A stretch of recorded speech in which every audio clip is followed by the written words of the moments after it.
Bom dia a todo mundo.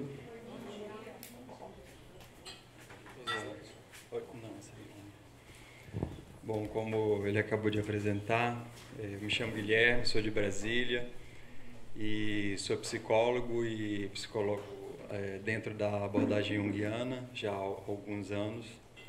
E o meu foco de estudo e pesquisa sempre foi, desde antes do estudo da psicologia analítica, em mitologias e religiões comparadas. Então,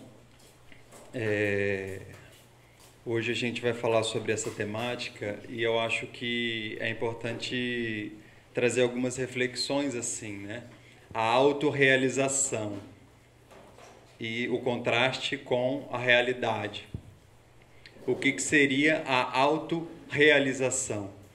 Às vezes a gente pode se perguntar, quando nós entendemos que nós temos ideais, nós sentimos que temos que fazer isso ou aquilo, muitas vezes isso é pautado e baseado no primeiro momento da nossa vida, nas primeiras experiências, nos primeiros contatos com parte do que existe, e isso de certa maneira começa a formar algo dentro de nós como ideais, como eu gosto disso, eu não gosto daquilo, né? A persona, como vieram apresentar recentemente,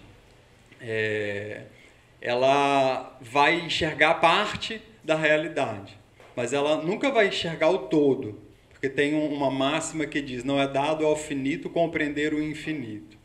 A gente entendendo então que o self seria esse oceano, e o ego que vai vestir uma persona de cada vez, que são adaptações à nossa vida social, aos nossos contextos sociais, nós vestimos diferentes de acordo com diferentes situações que nós nos encontramos. Aqui agora eu estou vestindo a persona de um palestrante, por exemplo, né?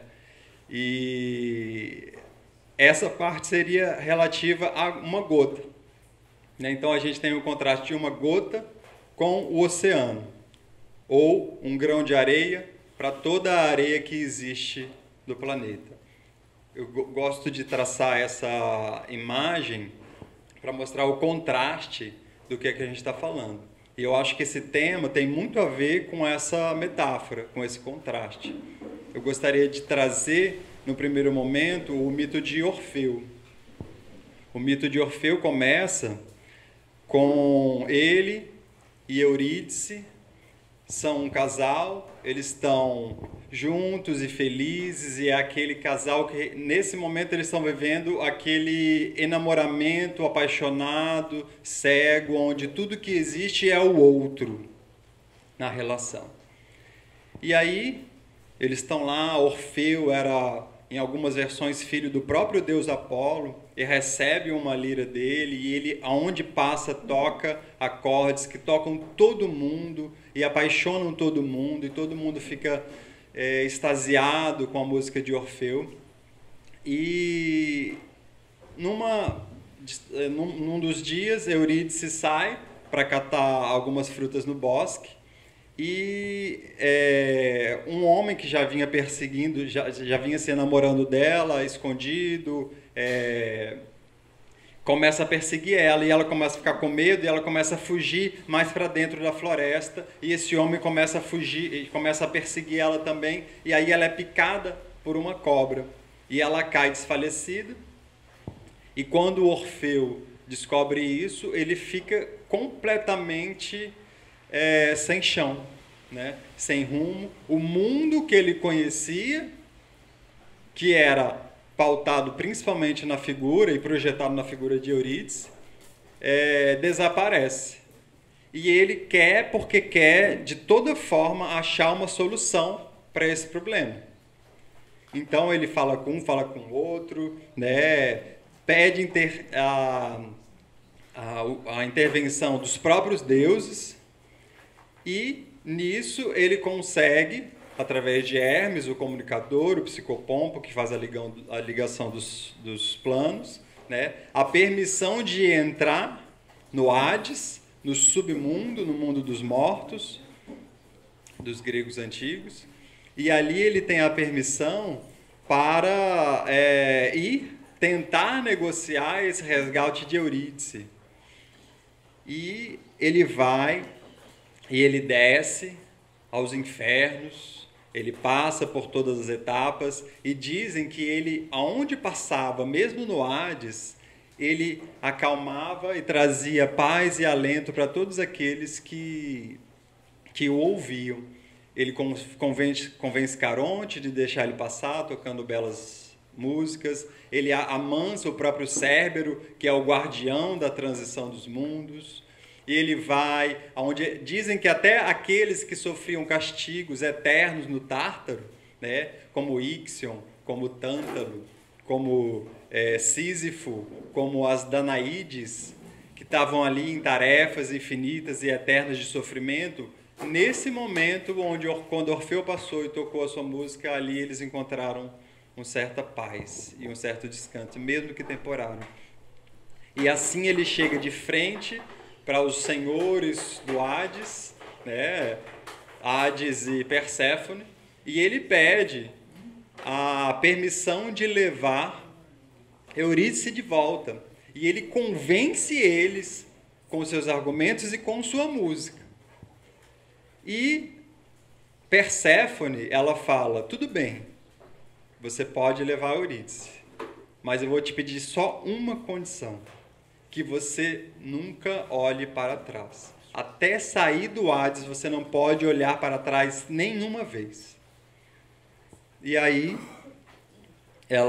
ele aceita, fica muito feliz, vai voltando, vai voltando, vai voltando, vai voltando. E lá, quando ele está próximo da saída, já vendo a claridade, quando vai dar os últimos passos em direção à liberdade e à volta desse paraíso perdido, ele olha para trás. E só há tempo de ver Eurídice sendo puxada de volta para o Hades, e uma parte de pedra desmorona e fecha o caminho, e ele não tem mais acesso ao Hades por ali. E a partir daí, Orfeu vai tocar só notas tristes na sua lira, né? E com o passar do tempo, ainda assim, essas notas tristes tocavam e encantavam todo mundo. E as dionisíacas, né, elas se apaixonaram por Orfeu, e Orfeu se negou a entregar-se para uma outra mulher, ou para entregar-se para o amor naquela vida, porque Eurídice foi a única que existiu. E é interessante que as dionisíacas representam as seguidoras de Dioniso, né, as seguidoras daquele que se entrega ao amor, que prega o amor, livre e libertino. E as dionisíacas se enfureceram porque Orfeu não se entregava mais para o amor. E, num ataque de fúria, elas cercaram ele enquanto ele andava, pouco afastado, e despedaçaram ele. Atacaram ele, começaram a puxar de um lado para o outro e despedaçaram ele. E dizem que a cabeça dele caiu em um rio e foi levada. Foi levada até chegar próximo de uma cidade e ser recolhida. E dizem que essa cabeça foi colocada em uma espécie de plataforma, assim, e ali ela virou um oráculo. E daí se fundou toda uma religião na Grécia Antiga chamada Orfismo, e era esse oráculo no primeiro momento, ele era só para homens, e enfim, aí já estamos entrando um pouco mais na história e saindo um pouco do mito. Mas o que esse mito nos fala, né? O que esse mito nos traz? Só tirar uma dúvida, eu tenho 10 ou 20 minutos? É 20? Ah, eu ainda tenho 20. Tá, e a Thelma vai falar também.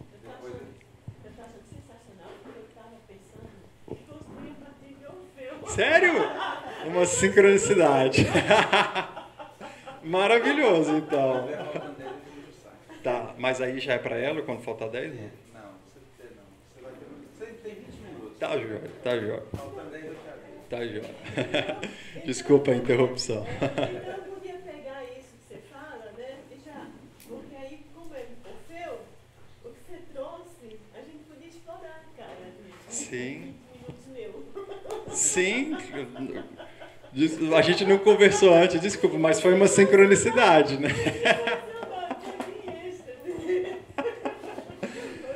Mas olha que interessante.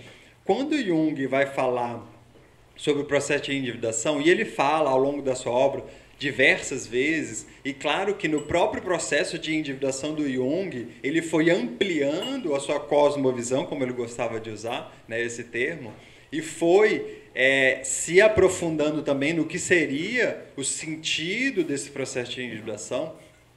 Mas tem um livro que ainda é mais do início da produção do Jung, né, nas grandes obras, que é Símbolos da Transformação.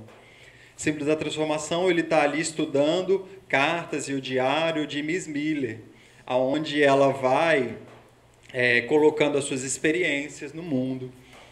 E o Jung, no parágrafo 553, ele vai fazer uma analogia do processo de endividação com o caminho do Sol. Desde o nascer do Sol até chegar a pino e depois se pôr, né? E ele vai falando que isso representa também as etapas, os estágios da nossa vida. E como que nós vamos lidando de forma diferente à medida que nós vamos experienciando, né? Passando por essas etapas da vida, mudando os nossos ideais. Eu gostaria de pegar uma partezinha aqui.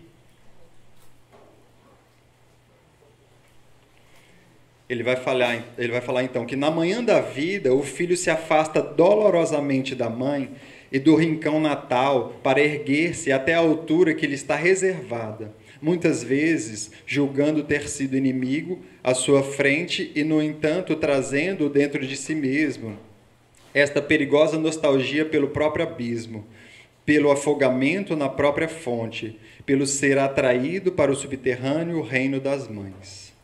Então, nesse primeiro momento, a gente vive, que é a primeira infância, né, uma espécie de paraíso, uma espécie de reino idílico, onde a gente não tem muitas preocupações, onde as coisas acontecem de uma forma mais leve, até mais orgânica, em certo sentido, e que ali nós temos, normalmente, a atenção ou o cuidado dos pais ou dos responsáveis, e é claro que eu não estou traçando uma forma genérica aqui, que eu sei que muitas pessoas passam dificuldade desde criança, mas na imaginação desse ser, ainda não existe uma noção de responsabilidade do que eu devo fazer ou não. Isso ainda é o vir a ser, né? Nesse primeiro momento, então, desse paraíso, a criança vive nesse mundo que o Jung falou, nesse mundo das mães, né? E mais tarde, hoje à tarde, eu vou falar sobre o arquétipo da mãe devoradora. Então, eu não quero traçar aqui também uma imagem, uma ideia de que as mães só são esse paraíso, porque, como todo arquétipo, existem dois lados, né, luz e sombra, existe uma transição aí. Mas, na memória, fica sempre uma nostalgia, como o Jung falou, né, uma nostalgia daqueles tempos que não voltam mais. E, às vezes, a gente repete isso em diversos momentos também da nossa vida, quando a gente passou por um momento muito bom. Nossa, eu fui naquela viagem e ali estava muito bom e ali tudo aconteceu, e depois eu tô lá na vida e tendo confronto com a realidade, né? E as coisas acontecendo e eu penso, poxa, mas naquele tempo que era bom. E a gente pode até entender isso como ciclos também, porque nós temos férias, né? E nas férias a gente tende a lutar mais pela busca desse paraíso perdido. Nós queremos ir ver paisagens bonitas, comer boas comidas, ter prazer. E a busca disso nos faz ter motivação. Mas aí, daqui a pouco acaba as férias e a gente tem que assumir as responsabilidades. A gente pode fazer uma análise também aqui no Gênesis, né, da Bíblia, da expulsão do paraíso. Aqui nessa metáfora, as férias seriam o paraíso, onde tudo é permitido, nós nos permitimos até beber mais, comer mais, ter mais prazer, viver mais momentos, quando isso é possível, claro. E depois vem o trabalho, né? Quando o homem foi expulso do paraíso, ele conheceu a vergonha, a dor, o sofrimento e a necessidade do trabalho. Necessariamente tem que ter tudo isso para que haja formação do eu. E é interessante que num dos livros da Von Franz, se eu não me engano é A Sombra e Mal nos Contos de Fadas, ela vai falar da felix culpa, em latim, né? A culpa feliz. E alguns autores defendem essa ideia como sendo a culpa feliz de nós termos sido expulsos do paraíso e nós termos tido a oportunidade de traçar o nosso próprio caminho. E não ficar ali numa massa indiferencial onde nada realmente diferente acontecia, que é o Jardim do Éden. Porque o homem ainda não tinha provado do fruto do conhecimento. E provar do fruto do conhecimento vem com as consequências, né, de ter que lidar com esse conhecimento. A serpente é um dos símbolos do conhecimento, né? Então, olha que interessante. Voltando para o mito e voltando para o nosso tema, quer dizer, eu nunca saí do tema, mas, enfim, enfatizando o tema das nossas idealizações versus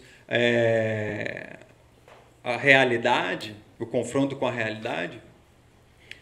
Orfeu, no primeiro momento, ele vivia nesse estado de paraíso com Eurídice. E ali tudo era belo, tudo era lindo e as músicas eram ainda mais maravilhosas, né? E quando Eurídice é tomada dele, né, seguindo seu próprio caminho, seu próprio destino, Orfeu se nega a aceitar essa realidade. E aí a gente pode ver o confronto com a realidade. E o que está por trás disso? Está por trás disso que as coisas não acontecem só de acordo com a nossa autorrealização, a autoidealização. Para Orfeu, a autorrealização dele seria estar ali com Eurídice e pronto, o mundo estava lindo e belo. E as músicas eram mais coloridas, né? Quando a vida faz com que Eurídice saia de perto dele para seguir o seu próprio caminho, mesmo que esse caminho nesse momento, nesse mito, significasse a morte, ele se vê contrariado. E ele, no primeiro momento, resiste e nega. E quer manter de qualquer jeito essa realidade que foi estabelecida antes e que ele entendia que era a melhor que existia e a que ele queria viver. Então ele faz um processo de descida aos infernos, que é muito comum nos mitos gregos e que existe até um nome em grego para isso, que é catábasis. A catábasis representa esse momento onde a gente sai da nossa consciência, vamos dizer assim, para fazer um mergulho no nosso mundo interno, no nosso mundo inconsciente, no mundo dos arquétipos, né? No mundo dos complexos, para a gente lidar com algumas questões que estão sendo muito difíceis. E aí ele faz essa catábasis no sentido de buscar. E aí vem a busca da ânima, vamos dizer, né? A busca pela ânima, que o Jung fala que é um dos nortes do processo de individuação, no caminho do masculino.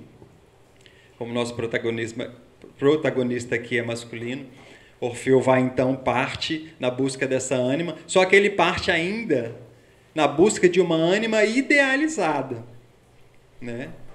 Ele ainda se nega a querer enxergar a realidade. E ainda assim, e ainda que possam existir outras mulheres com que ele possa trocar, e enfim, ele desce, ele consegue ali, com todo o potencial de vida que ele tem, e quando ele conquista todos ali, mesmo no Hades, se mostra como ele é forte, como ele é um filho de Apolo, né? O deus da música, da erudição. E ele vai e ele começa a fazer o caminho de volta, e a única prerrogativa é de que ele não olhe para trás. Isso é muito importante quando a gente está analisando o mito, observar o que é pedido para ele, principalmente se o pedido vem de um deus, porque os deuses são uma representação do self, se a gente for fazer uma análise mais objetiva, né? E o pedido que foi feito ali do self para ele é que você confie, que você pare de olhar para trás, não se prenda ao passado, porque olhar para trás é olhar para o que já foi. E é preciso se concentrar agora no vir a ser, né? E aí ele vai e ele confia, confiar, né? É fiar junto, é aceitar que existe um princípio maior que guia e que orienta e que vai prover quando for necessário. E o desejo mais forte e íntimo da alma de Orfeu naquele momento era ter Eurídice, e o Deus falou, isso pode acontecer, mas faça isso. E ele vai até o último momento, quando ele está saindo da catábasis, né? É a anábasis, é a fase inversa, é a de superficialização, a de volta à consciência. Nesse momento a gente vê que, infelizmente, ele não aprendeu a lição, né? Ele vai e ele olha para trás. Ele não confia, ele desafia. E aí o self se mostra agora contra, né? O self, ele tem um plano que muitas vezes não é o plano que o ego deseja. E aí Eurídice é tomada e as pedras caem e ele vai viver agora fora, tocando suas músicas tristes, né? Seus acordes tristes. Orfeu vira um cantor de música sertaneja. Sofrência, né, professor Jorge? Que eu ouvi falar que você conhece bem. Tem uma banda até, né? Mas que representa aí uma outra face, um outro lado, que também traz todo um aprendizado, né? Mas olha que interessante. Esse mito de Orfeu, ele fala bastante sobre isso. E às vezes, para a gente trazer agora para o mundo do trabalho, que é a temática geral do nosso congresso, do nosso simpósio, no trabalho, muitas vezes, nós também perseguimos esse Eldorado, né? Em Brasília, não sei se aqui em Goiânia é assim, mas em Brasília o Eldorado é passar no concurso público. Passar no concurso público, independente do que você vai fazer, é a salvação. É a galinha dos ovos dourados, é a segurança. E ali as pessoas muitas vezes dedicam anos da sua vida, porque passar em concurso público hoje em Brasília está quase igual a ganhar na loteria, porque são milhares de concorrentes para pouquíssimas vagas, né? Muitas vezes não chega a ser nem centenas, às vezes são dezenas, às vezes menos de 10 vagas, dependendo. Psicologia mesmo, na minha área, é uma vaga às vezes, 2 para cadastro e reserva. Então, mas ainda assim, essa é a idealização, né? Esse é o desejo do ego, porque, não, mas aí eu vou ter férias, 13º, vou ter um salário. A pessoa sai do zero, do ganhar 0 para ganhar 15, 20, 25 mil reais, né? É o sonho. Mas às vezes as pessoas não percebem que, ao perseguir esse sonho desejoso do ego, talvez a vida, né, reservasse outra coisa para ela. Talvez existissem outras formas de preencher o seu potencial. E hoje no consultório, na prática clínica, a gente lida bastante com isso. E às vezes a pessoa alcança, né? Muitas vezes, muitas pessoas chegam a alcançar esse Eldorado. E aí elas estão lá e chegam toda empolgada e no primeiro momento estão super felizes porque ganharam dinheiro e tudo está sendo novo. E claro que isso vai representar contatos sociais e um monte de coisa. Eu não estou colocando aqui uma ideia só negativa, né, do serviço público, mas também ela vai ter que lidar com a realidade nua e crua das dificuldades desse trabalho e, de certa forma, ela também vai ter que lidar com o fato de que ela vai permanecer ali, muitas vezes, durante anos, décadas da sua vida, fazendo a mesma função. E aquilo que no primeiro momento era maravilhoso, era diferente, era engrandecedor, ela conheceu novas pessoas, ela teve novos conhecimentos, né, que isso é fundamental para a gente ampliar a nossa cosmovisão dentro do processo de individuação. Daqui a pouco aquilo se torna chato, monótono, né? Se torna desagradável, começa a ser um peso ir para aquele trabalho. Só que ali ela meio que vendeu um pouco a alma, a metáfora que a gente usa em Brasília, porque assim, ela passou no concurso público. Como que ela pode deixar agora? Como que ela pode olhar para frente? Aí ela fica olhando para trás, né? Não, eu passei. Aquele foi um marco tão importante na minha vida e eu não posso mais deixar isso. E aí ela fica, e ela fica, e ela fica. E aí é quando o Joseph Campbell fala na Jornada do Herói que quando vem o chamado da vida, a gente recusa. E quando a gente recusa, muitas vezes a gente vai lá para a barriga da baleia, né? Para o ventre da baleia. Aquele processo de stand-by, onde as coisas ficam monótonas, ficam chatas, o sentido da vida se perde, né? Isso é muito interessante para a gente refletir. E muitas vezes o trabalho pode representar exatamente isso. E eu não vou fazer aqui generalizações, apesar de ter trazido a imagem do serviço público, isso pode acontecer com qualquer área, né? Você pode estar lá sendo autônomo, fazendo o que você sempre quis, o que você sempre desejou, e você imaginou, idealizou essa ideia, essa imagem fixa de que isso seria maravilhoso, e durante muito tempo talvez foi sim, né? Eu posso falar até da minha profissão como psicólogo, ou de todas as profissões que possam existir. Se você pensar que isso vai ser sempre assim e ficar preso nessa imagem, a gente vai estar repetindo a trajetória de Orfeu, né? De ficar preso no passado e não se abrir para os chamados que vão vir no futuro. Então essa é a mensagem que eu gostaria de passar aqui, né? Independente da profissão que você vive, independente do caminho que você escolheu, e principalmente no meio da vida, né, que vem a crise da meia-idade, falou agora do processo de metanoia, né? Isso vem mais forte, o chamado vem mais forte, o incômodo vem mais forte. E às vezes, quando a gente nega, a gente começa a sintomatizar, né, a neurotizar, a trazer uma série de problemas e a ficar insuportável. Eu falo, não dá mais. Eu tenho que fazer alguma coisa em relação à minha vida. Onde eu estou, eu não posso mais ficar. Eu tenho que buscar novas atividades, eu tenho que fazer novas amizades, eu tenho que conhecer novos países, novos horizontes. Eu preciso fazer algo da minha vida. Quando vem esse chamado, aí a gente entende que é hora de você parar de olhar para trás e começar a se abrir para as possibilidades do vir a ser. Então, essa era a mensagem que eu gostaria de trazer aqui em relação a essa temática. E obrigado pela presença de vocês. É quem está nesse movimento de comunicação com o inconsciente, acontecem essas coisas. Eu vim descendo do carro escutando a palavra Orfeu, fui me aproximando, Orfeu. Aí eu disse, uau! Eu tinha preparado para explorar trazer algumas reflexões a partir do mito de Orfeu. E foi muito bom ver isso plasmado, né? Que a gente chama de sincronicidade, né? Plasmado aqui. É fato. Mas enfim, bom dia, né? Bom dia. E eu não sei se vocês suportariam ouvir novamente, mas eu vou aproveitar, né, acrescentando coisas que o mito de Orfeu propõe. No entanto,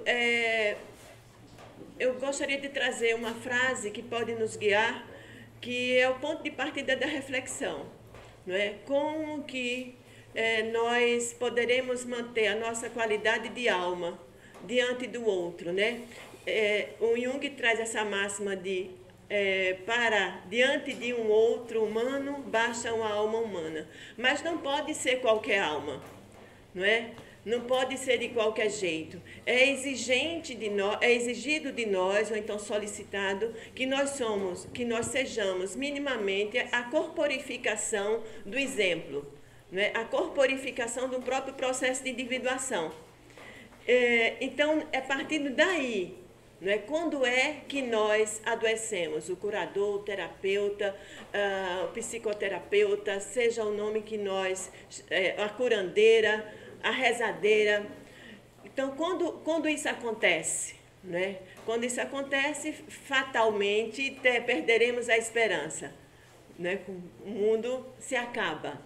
Nós não teremos mais razão de ser. Se o curador interno se dizima, se dispersa, sucumbe, nós não temos mais condição de continuar andando.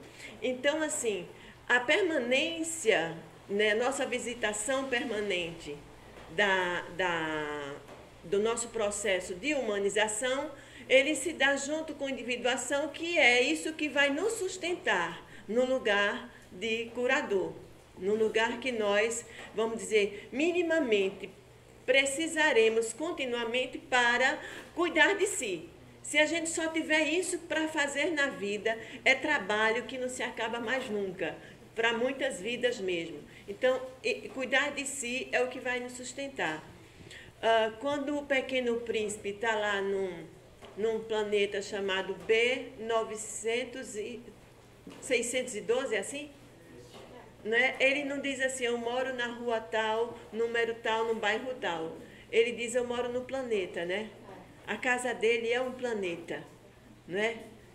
Ele se apropria do lugar. E todas as manhãs ele cuida de um vulcão, cuida do instinto, ele cuida do vulcão, ele cuida da flor, ele cuida de tudo que tem dali, dos boabás, ele cuida. Esse é um processo infindável que, como o Guilherme fala, não vai acontecer após a aposentadoria, não vai acontecer quando eu passar no concurso, não vai acontecer quando. Então, esse conflito do desejo do céu, que é excelente para nos manter vivos, para poder chegar, essa motivação de ir adiante, né, ela é fundamental, mas ela acontece todos os dias, continuamente, porque todos os dias nós morremos, né? E, de outra maneira, nós só temos 2 dias na vida, o dia que nascemos e o dia que morremos, porque o restante é só uma permanente conversa de dentro e fora, né? Então, assim, quando eu trago esse ponto de partida, é pensando que é preciso cuidar da humanização, daquilo que diz respeito à nossa ascensão contínua, como vai dizer Paulo Freire, um desejo de ser mais, né? De ser de estar junto, de se ampliar, de se desdobrar. Esse é o nosso percurso. Então, o primeiro passo, vamos dizer assim, para fazer esse movimento é entrar em contato com o grande portal que vai estar a ânima, o ânimos e a sombra. Esse é o nosso portal de entrada para o inconsciente, né? E que se apresenta continuamente através do outro, desse contínuo da vida, de estar se debatendo com várias consciências. Segundo Merleau-Ponty, todas as coisas têm consciência em si. Tudo tem uma consciência. Então, eu digo que eu estou com frio a partir do lugar que eu estou. Eu digo, isso aqui está muito frio, mas eu nunca digo que eu que estou, né, sentindo necessidade de me aquecer. Eu coloco no outro a responsabilidade de dizer de mim. Ou então, assim, eu faço do outro um espelho de mim. E assim eu conheço através da experiência de fora, o que está acontecendo dentro, né? Para se fazer isso, no nosso amadurecimento, ou então na nossa infantilidade, a gente se debate com contínuas perguntas, né? O que é que isso acontece que está me fazendo frio?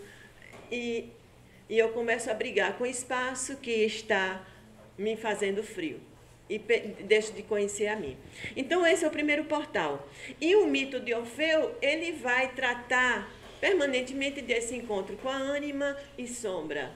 Ele vai trazer isso, além de outras explorações, né?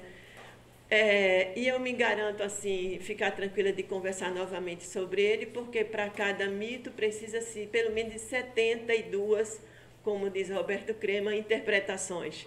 Então, vamos lá. Deixa que o mito fala. E é tão engraçado porque quando começaram a escrever os mitos, houve grande comoção na Grécia, como se fosse uma profanação. O mito era preciso ser falado, contado, e nunca escrito, engessado, não é? Então, assim, a gente atualiza o mito realmente na oralidade. Bom, enfim, Orfeu, ele é filho de Apolo e Calíope. Apolo é o deus da luz, deus do sol, deus da música clássica, deus da... Né? Ele é o deus da consciência, do Logos, vamos colocar assim. Né? É esse deus. E Calíope, ela é a mais bela das musas, filhas de Anamnese, a deusa da memória. Ela é a única deusa dessas 9 musas que usa um colar no seu pescoço, um adorno de ouro, e ela tem uma voz incrível.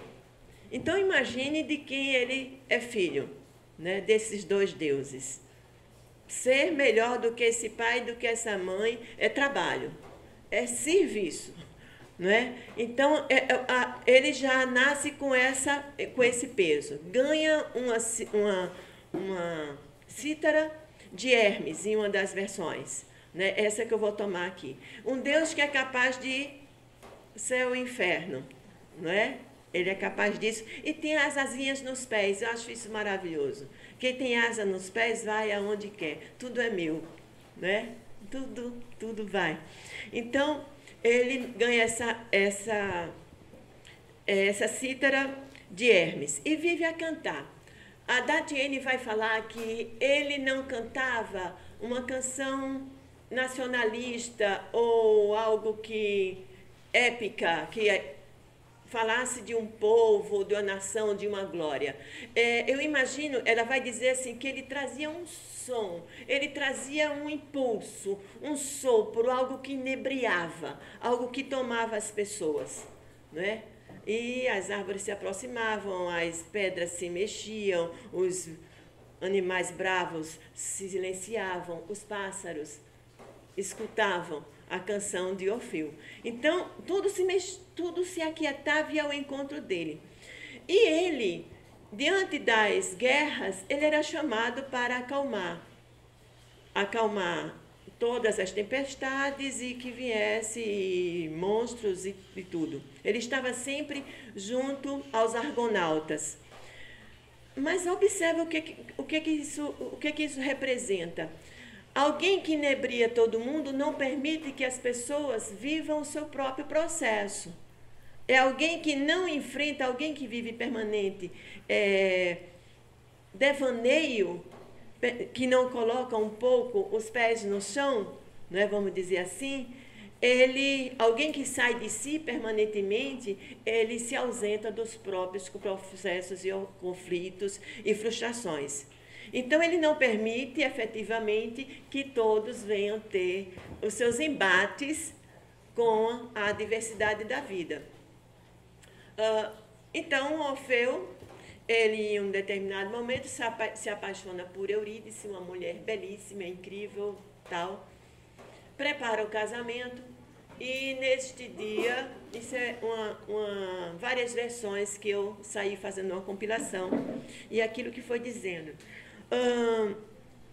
Então, a Eurídice, no dia do casamento, ele chama o Hermeneu, que é um mortal responsável por trazer a tocha que ia acender o fogo da lareira. Sem a lareira não tem lar, não é? Sem a lareira não tem lar. É preciso ter o fogo dentro da casa para poder a casa continuar aquecida, para que a gente morra nesse sarcófago que é a casa. A casa é um sarcófago, é um túmulo, é um útero, é uma trincheira, e ela precisa se manter aquecida para que a gente nasça no dia seguinte. Então, o Hermeneu aceita o convite, mas não está dando certo. Eu escuto a gargalhada dos deuses, não vai funcionar isso aqui. E Orfeu, muito animado, cantava, ria, e a Eurídice sai da festa e vai tomar banho. Devia ser uma noite quente, enluarada, na minha fantasia, uau, lindíssima. E ela sai de lá e vai para um lago com as ninfas da floresta. E Orfeu não presta atenção. Orfeu recebeu o primeiro chamado: vem encontrar a tua alma, para com isso. Casamento é enlaçamento. Casamento é o dia que a gente se sacrifica né? No sentido de que eu preciso encontrar o outro em mim, né? O casamento é um rito em que todos participam, menos os noivos. Os noivos são aqueles que se sacrificam para que todos vivam um mito, né? Lembrem, eu preciso unir aquilo que está separado em mim. Por isso a gente chora, nem sabe por quê. Estou com algum problema? Não, é porque diz, é emocionante ser lembrado que eu preciso me unir, né? E ele sai, e ela sai. Está lá, mas ele continua na sua festa, na sua farra, um puer, né? Um puer. E é o que vai acontecer também com a psique, que também vai trazer essa referência do feminino puer. E ele não sai de lá, e a Eurídice daqui a pouco começa a ser importunada por um caçador, não lembro o nome dele, mas ele está na espreita olhando, diz, nossa, que linda, e ela é a noiva do Orfeu, mas ela é muito linda, e vai ao encontro dela, importuna, e ela, na tentativa de fugir, corre para a floresta, onde uma serpente vai encontrá-la. Se a gente não toma providências de ir ao encontro da nossa alma, a vida resolve isso, não é? A Von Franz vai dizer que nós vivemos com três tormentas. A gente vai em busca do alimento, da necessidade de sobrevivência, temos a necessidade de poder absurda e esse convite para se encontrar. Desses três movimentos, o único que vai nos perturbar a vida inteira vai ser esse encontro consigo mesmo. Saber quem eu sou, essa pergunta interna. E a vida, ou inconsciente, faz um chamado a ele, morde a Eurídice, e ela já é levada rapidamente para o Hades. As moças da floresta correm, Orfeu, Orfeu! Ele não encontra mais a alma da Eurídice, só o corpo dela, e ele grita desesperadamente, chora, por que vocês fizeram isso? Não é possível, é o amor da minha vida. E ele clama, e os deuses dizem, ok, está aqui, venha buscar, está aqui, né? E ele rasga as vestes, se lamenta e diz, vou. E ele não canta mais. Ele cai para dentro, como um patinho feio. Ele mergulha em si. Ele se aquieta e não canta. Ele não se inebria. Ele entra numa ruminação, não é? Ele vai. Então ele caminha até o Hades, chega num monte Tênaro, onde tem a passagem para o Hades, e o Caronte fazia tempo, porque para atravessar o Estige é preciso ter as moedinhas, uma moeda para ir, uma moeda para voltar para pagar o barqueiro, não é? Porque é uma decisão sua, não é? Uma decisão sua, você quer? Então tá. Topa? Ok. Então, o Caronte fazia tempo que não via alguém com tanta força amorosa. Fazia tempo. Ali só passavam os miseráveis, os famintos, os desvalidos, aqueles que não tinham tônus na sua alma. E aparecia alguém que tinha essa força amorosa. E ele, compadecido, leva até o outro lado.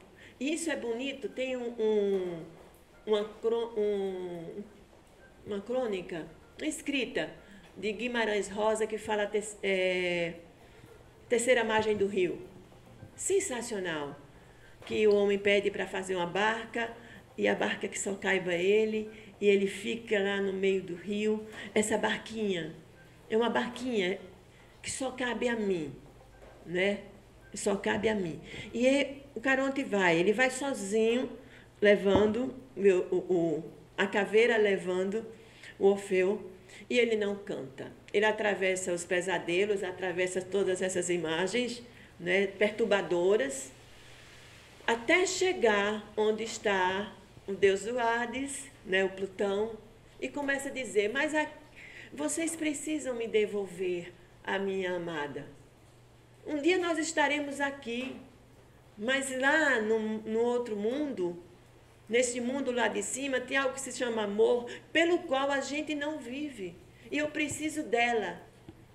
E nesse instante todos fazem silêncio. É o instante que o inferno se aquieta.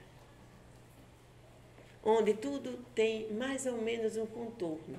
Não é? Porque a escuridão é para a gente silenciar e poder descobrir o contorno das coisas. Quando tudo se apaga, a gente precisa de 1 minuto de silêncio para perceber que essa câmara não é um monstro de 3 pernas, mas é uma câmara. E que eu tenho que saber como transitar. A escuridão é para a gente ter discernimento. Então, tudo se aquieta, ilumina. E acontece uma coisa linda, que é Plutão se compadece. Ele diz, tá bom, tá bom, tá bom. E ele diz, aqui deve ter algo semelhante. Vocês devem conhecer o amor. Ali conheci o amor. Ali estava registrado, impregnado o amor. Aí, na hora que chama a alma dele, e a Perséfone interrompe, que é uma coisa interessante, porque, em princípio, a gente pode chegar a pensar que Perséfone roga uma praga. Me obedeça. Né? O nosso complexo materno, muitas vezes, ou talvez o meu, já faça essa menção. Se é uma mulher, está rogando uma praga. Mas não, ela dá uma dica lindíssima. Olha, no inferno, a gente não precisa ficar pensando. No inferno, a gente só aquieta. Só quando vier a consciência. Porque a conscientização, acho bonito, Paulo Freire diz assim, é a gente retirar o que está escondido. A gente ter contato com quem está escondido. Acessar aquilo, mas tem que trazer a luz. Aqui você não tem condição de olhar para isso. Está tudo misturado. Ela diz isso. Aqui também você vai estar voltando à sua infância. Seja homem, vai, olha para frente. Vai, você está com a sua alma. Ela diz isso. Porque olhar para trás, né, essa infantilização, essa busca das tetas da mãe, por isso a gente fala assim, está na maior mamata no trabalho. O trabalho é a mãe. O trabalho é a mãe, que deixa a gente limpinho, compra as coisas que a gente precisa, barriguinha, ok. Então, eu fico assim, porque o arquétipo que estava não entende as palavras, a racionalidade. Mas assim, então ele não olha para trás, dado um cuidado. O feminino diz, é isso, porque o feminino é do futuro, dos peitos que jorra, dos volumes, não é? do lançar-se para frente. Né? E ela diz, não olha, vai em frente, confia.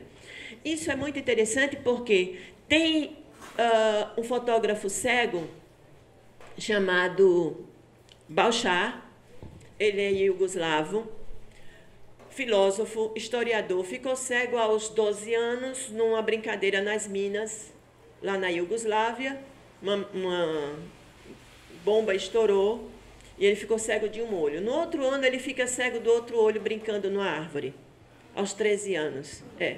Se forma em História, depois em Filosofia.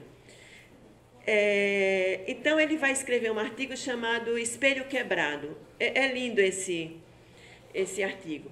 E esse fotógrafo, ele usa uns espelhinhos no seu paletó. Quando alguém olha para ele, ele diz assim, não olha para mim não, olha para aqui. Porque você tem medo do eu que sou um espelho quebrado de você, né? Então ele vai dizer assim, qual é a minha deficiência, ele diz. Né? Ele vai buscar qual é a deficiência, porque ele é cego. Aí ele diz assim, qual é o arquétipo da minha deficiência? Aí ele diz assim, isso é só um parêntese, porque vale a pena.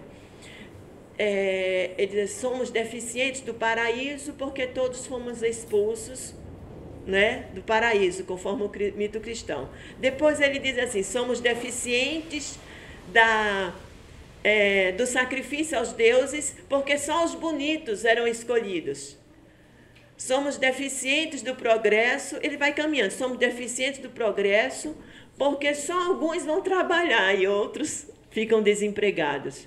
Depois ele diz assim, tem os deficientes da moral, e ele diz, nenhuma dessas deficiências é a minha, nenhuma dessas. O arquétipo da deficiência não encontro nesse lugar.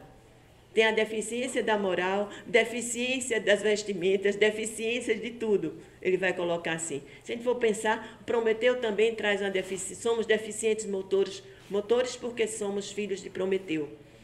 E ele diz, não, o arquétipo da deficiência para mim, é o Eros, aquele que é cego. Então, assim, a escuridão é onde você se aquieta para que o Eros se instaure e te recupere. É por isso que, quando o Eros aparece para a psique, quando tudo fica escuro. A racionalidade diminui e o amor chega. A racionalidade diminui e o amor vem. Então ele vai adiante, vai cantando porque a sua alma gosta, a Eurídice gosta. E quando ele está quase atravessando, ele olha para trás porque não confia. É nesse sentido que o Bauchar, esse fotógrafo cego, diz, o meu arquétipo não é o da visão como o de Orfeu. Eu não quero ser vidente como Orfeu, que não confia na escuridão. É preciso confiar também na escuridão, e lá dentro dela, né? Então, quando o Bauchar diz assim, o meu arquétipo é do Eros porque ele confia na escuridão, né?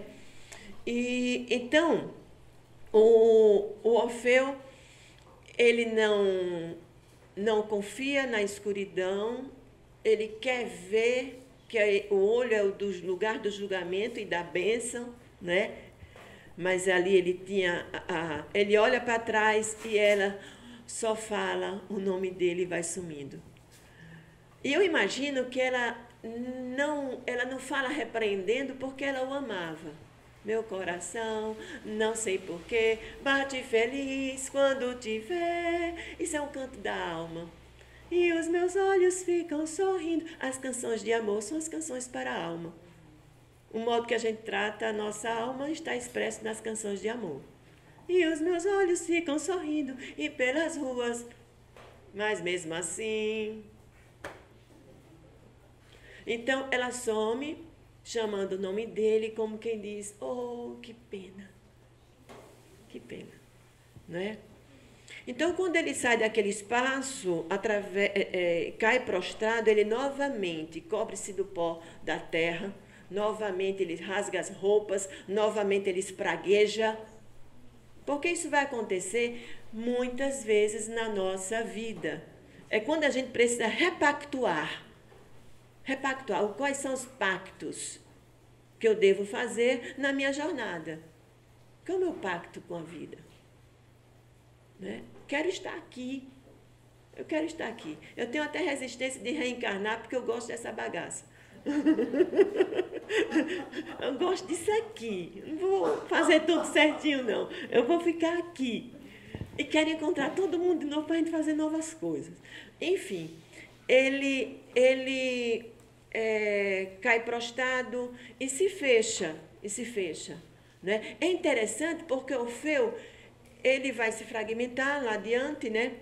É interessante, os orfeônicos, eles excluíam o feminino, né? A religião orfeônica excluiu o feminino dos seus ritos, da sua prática. Quem exclui o feminino fica fragmentado. Quem exclui o feminino? E é tão interessante, em outra versão, vai dizer que na festa de Baco, as ninfas cantavam e lá espraguejavam. Não, elas espraguejavam já embriagadas, que ele era a razão da tormenta delas, era a razão da infelicidade delas. Era a razão porque elas não conseguiam atingi-lo. Não conseguia atingi-lo. Eu lembro, assim, nesse aspecto, a Branca de Neve, os 7 anões é um aspecto do príncipe fragmentado. 7 anões é um aspecto do príncipe todo repartido. Uma hora isso, outra hora aquilo, outra hora aquilo, outra hora aquilo, outra hora aquilo. Assim como o pai da Branca de Neve, indolente, sem conseguir decidir, é um aspecto do príncipe que não consegue decidir e sair da infância, porque ele não mata a filha porque não quer se tornar, né? Ele quer ficar relacionado com a filha. Ele não quer ver a filha mulher para voltar a ser homem, porque matar, assim como matar os pais, é você devolver ao pai o direito de ser homem, para ter também o seu direito de ser mulher. E ele se recusa a matar a Branca de Neve, não é? Então, o aspecto do príncipe fragmentado é o que vai acontecer com Orfeu.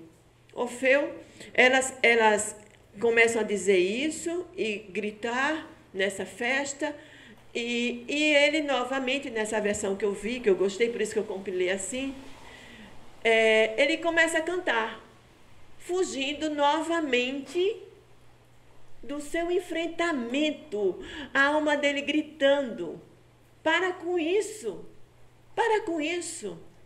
Podemos existir juntos, lado a lado, em conversa. Para com isso.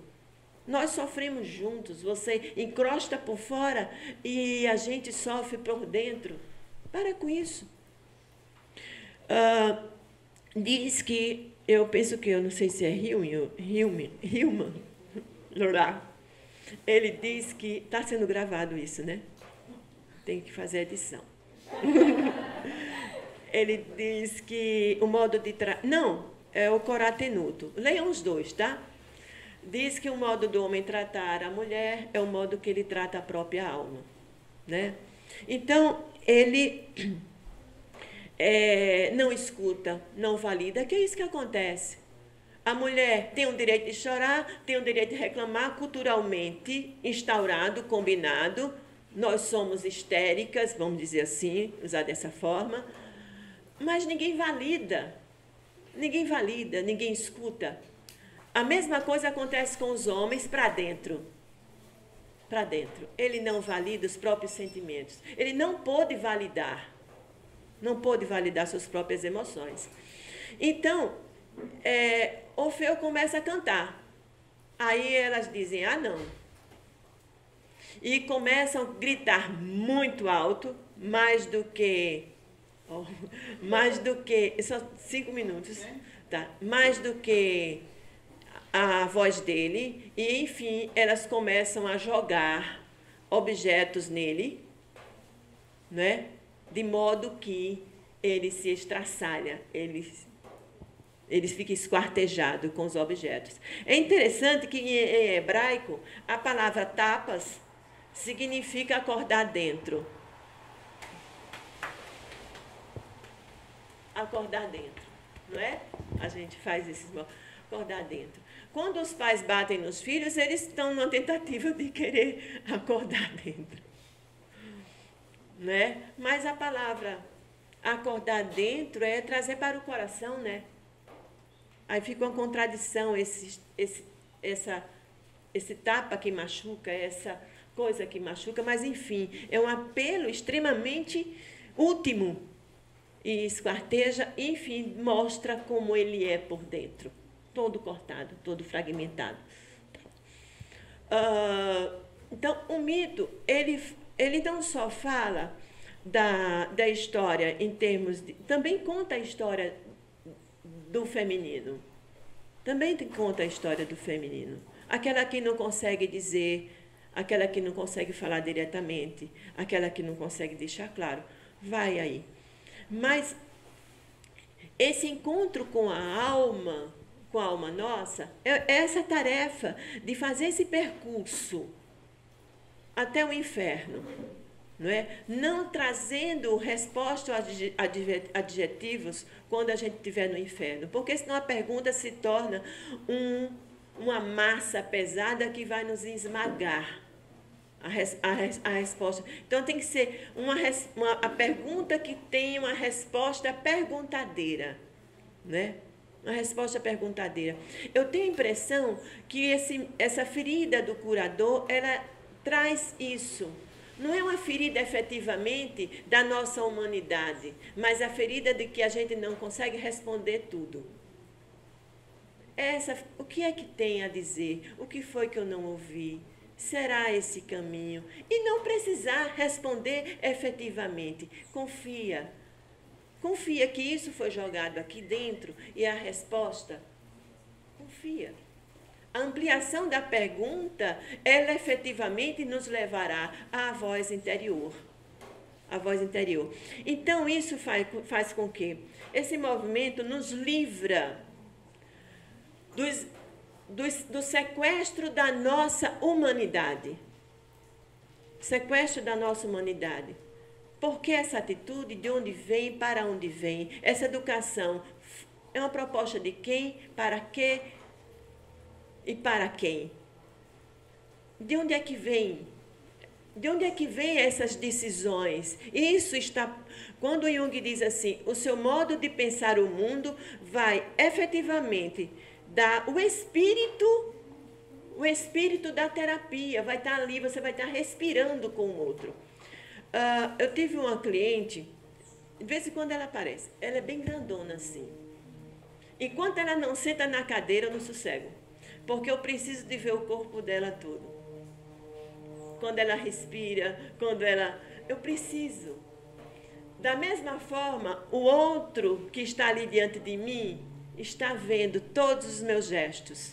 A minha visão de mundo, ela é espelhada aqui. O meu cosmo está bem aqui no meu rosto. Não é? E por isso, inclusive, a astrologia, em princípio, era no rosto que se via os astros, né? Por isso o cosmético que vai camuflar.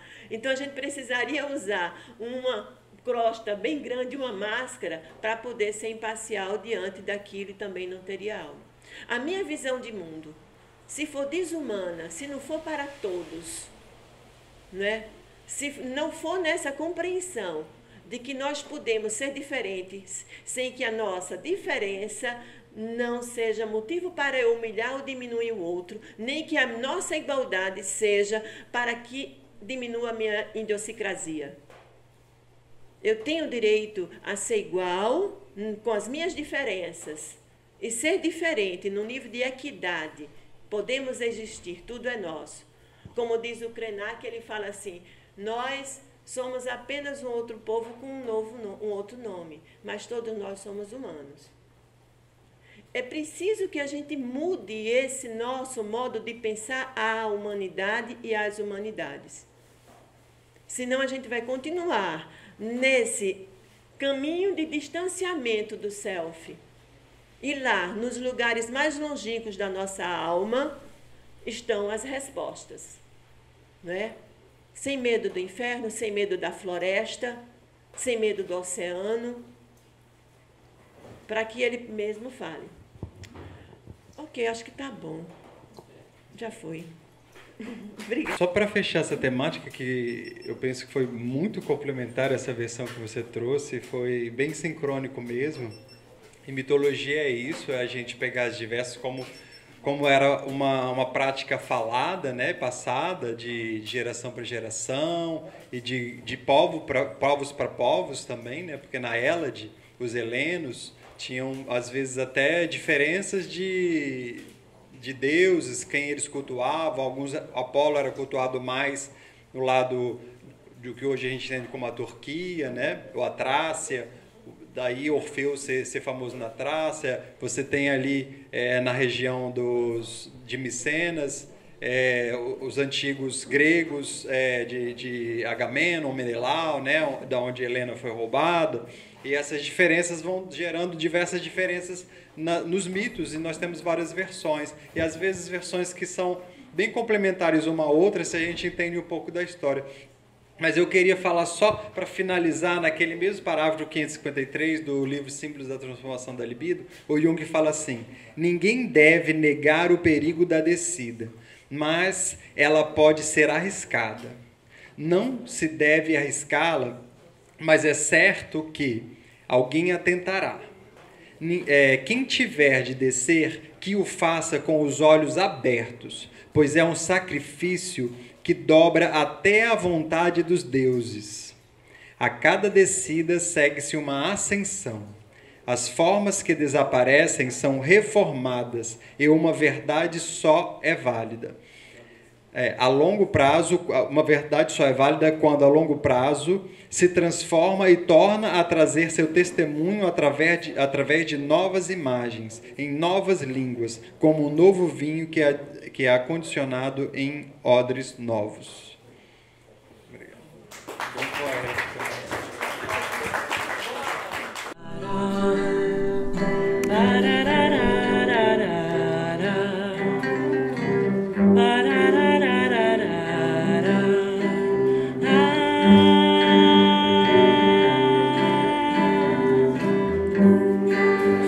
Passarinho que voa,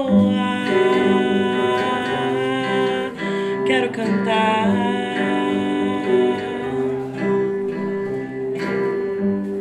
ser em unidade com o ar, vibrar no ar, ventos mensageiros da terra levam até seu peito esquerdo, canto passarinheiro e afasta medo.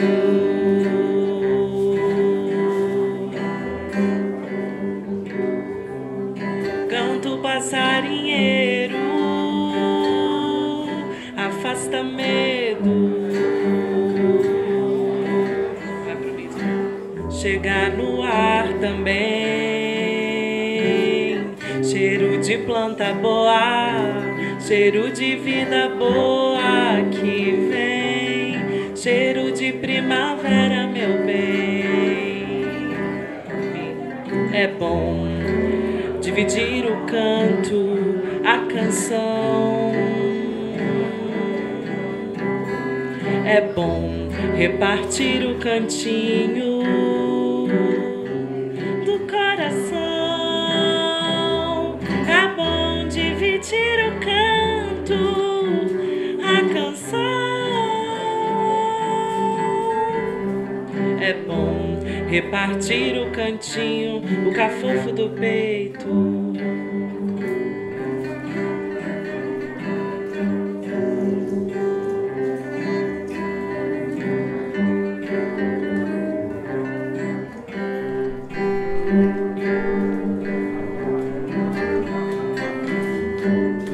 Feito passarinha que voa,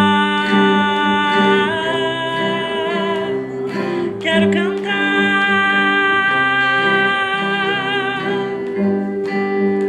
unidade com o ar, vibrar no ar, ventos mensageiros da terra levam até seu peito esquerdo, canto passarinheiro e afasta medo.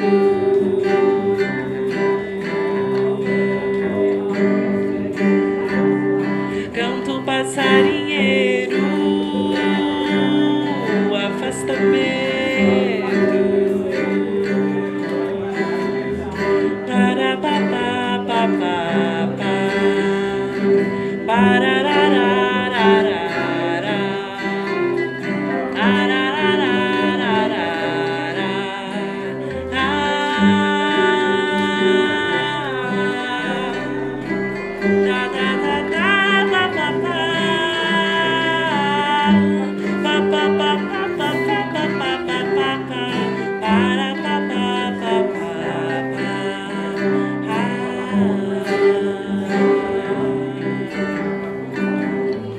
dividir o cafofo do peito, repartir o cantinho de passarinho, dividir o cafofo do peito, repartir o cantinho de passarinho, dividir o cafofo do peito.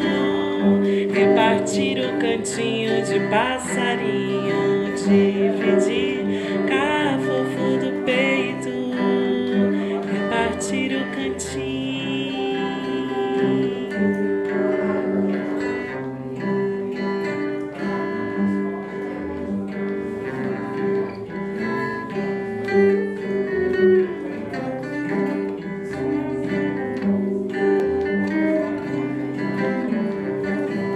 Essa canção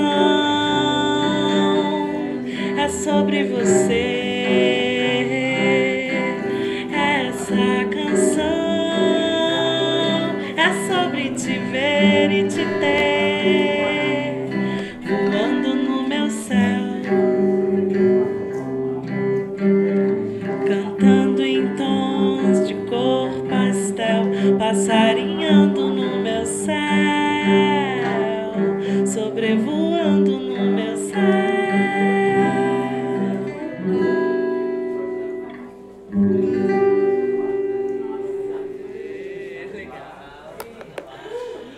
Primeira vez aqui a parceria improviso com o professor Jorge.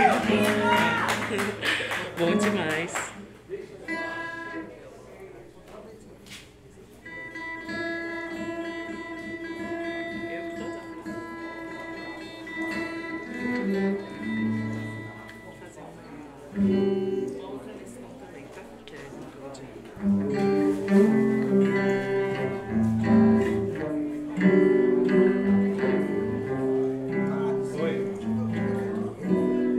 Tá com muito efeito, né?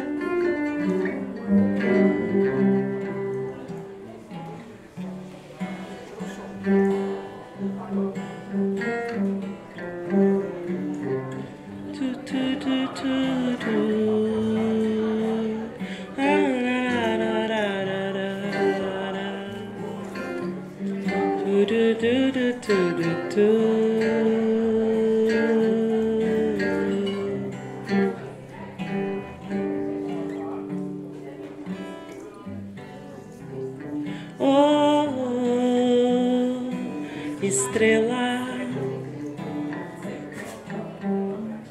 acendendo pelo céu na noite escura com o poder de um sol.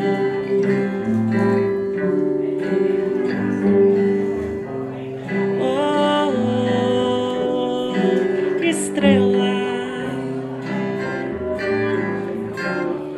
acendendo pelo céu na noite escura com o poder de um sol.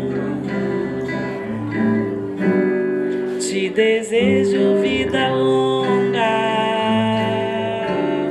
longa, boa vida, boa vida, boa, longa. Te desejo vida boa.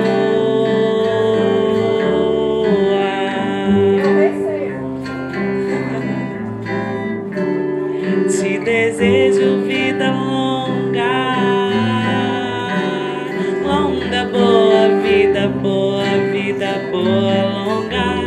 Te desejo vida boa.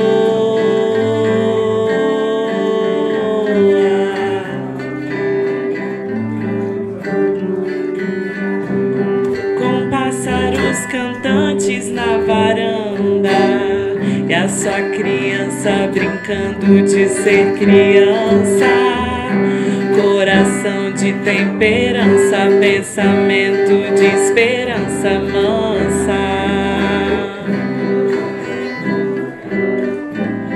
Com pássaros cantando na varanda e a sua criança brincando de ser criança, coração de temperança, pensamento de esperança mansa. Seus passos são abençoados e o que passou é a raiz da glória. Vá-se embora, ser feliz na sua história. Seus passos passos estão abençoados e o que passou é a raiz da glória. Vá-se embora, ser feliz na sua história.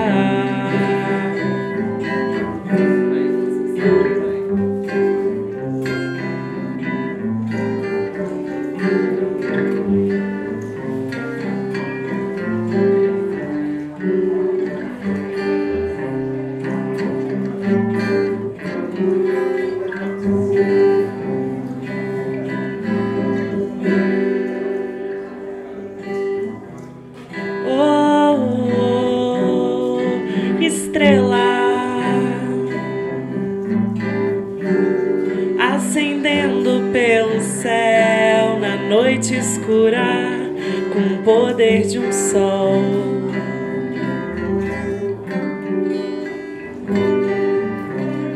Oh,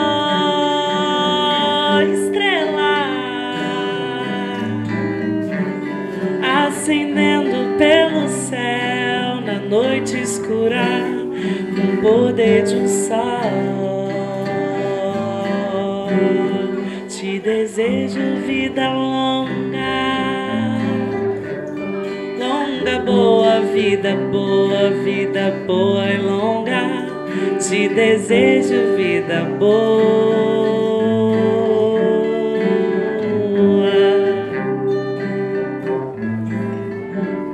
Te desejo vida longa, longa, boa vida, boa vida, boa, longa. Te desejo vida boa. Estrela, estrela, estrela, no poder de um sol, no poder de um sol.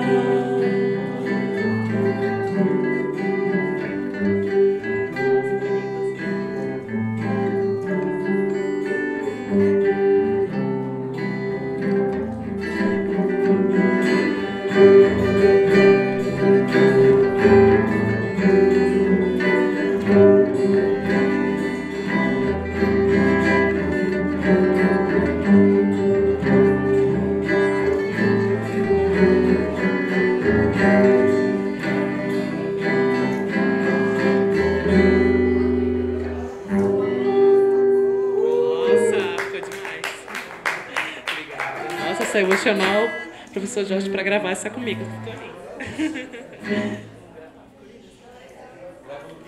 Fazer aquela. Aonde? Bequim Studio. Ah, é? Tem? Oxe, vou gravar. Fazer aquela.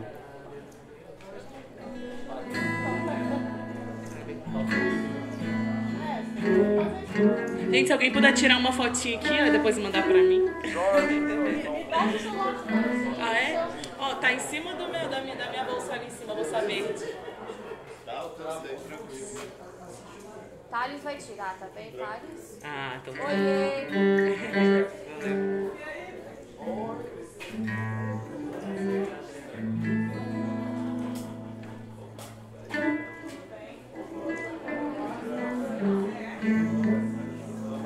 A fotinha lá, peraí, primeiro ali. Eu também tô na minha câmera, mas...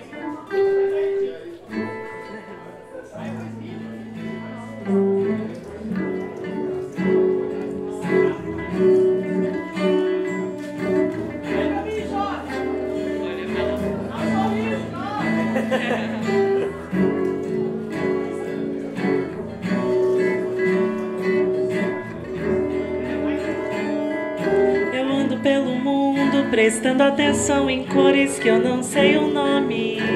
Cores de Almodóvar, cores de Frida Kahlo, cores. Passeio pelo escuro, eu presto muita atenção no que meu irmão ouve.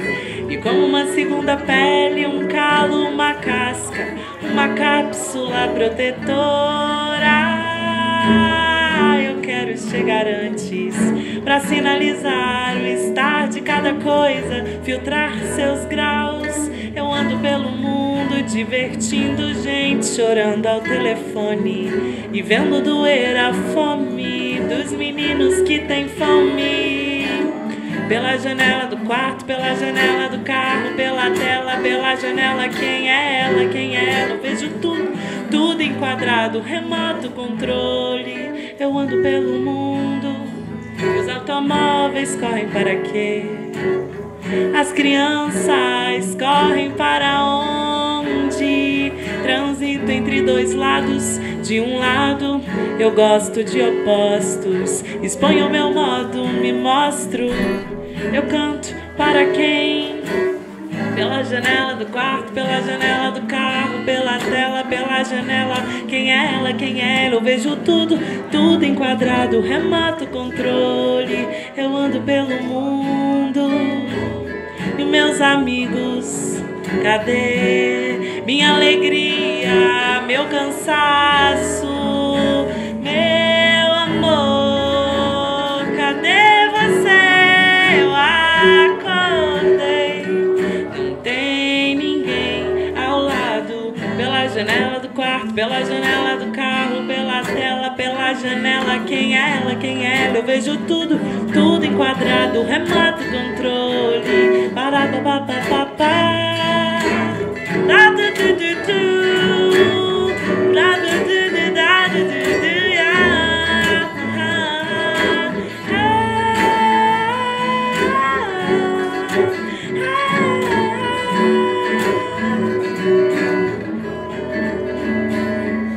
Eu ando pelo mundo prestando atenção em cores que eu não sei o nome. Cores de Almodóvar, cores de Frida Kahlo, cores. Passeio pelo escuro, eu presto muita atenção no que meu irmão ouve. E como uma segunda pele, um calo, uma casca, uma cápsula protetora.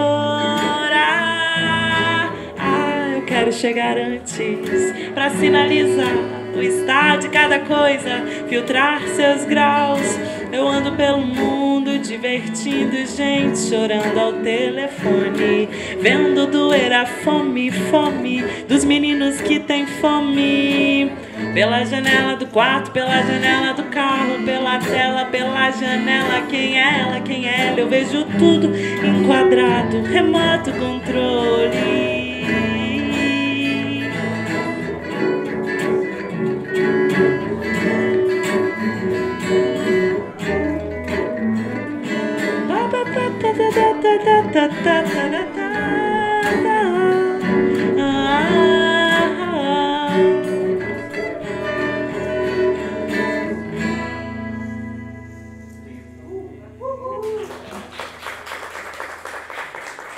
Obrigada. Ensaiar pra quê, né? Pois é. Pra que ensaiar? Atenção, gravando, Jorge tocando. Dá pra sentir no vento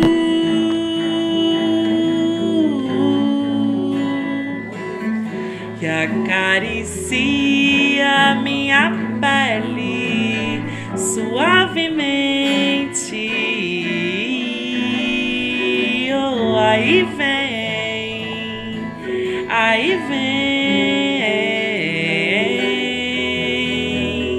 água.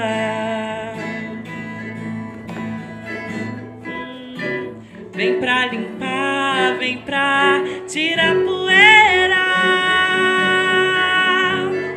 Vem pra salvar as crianças que morrem, que choram por causa da seca. Águas que lavam o rosto, que um dia cansou de chorar. Tira o resíduo de lágrimas secas. Doce água, doce água, água, doce água, doce água, doce, doce água, doce, doce água, doce água, doce água. Só finalizando. Doce água, doce, doce, doce, doce, doce água.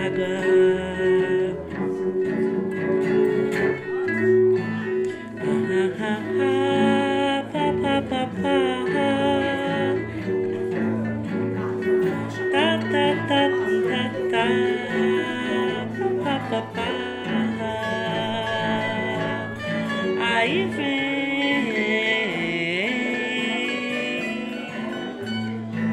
água,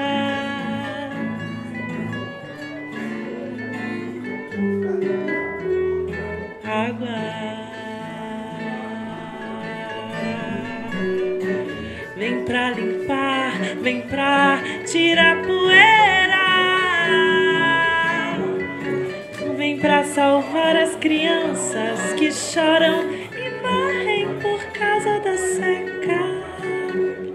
Águas que lavam o rosto, que um dia cansou de chorar. Tira o resíduo de lágrimas secas.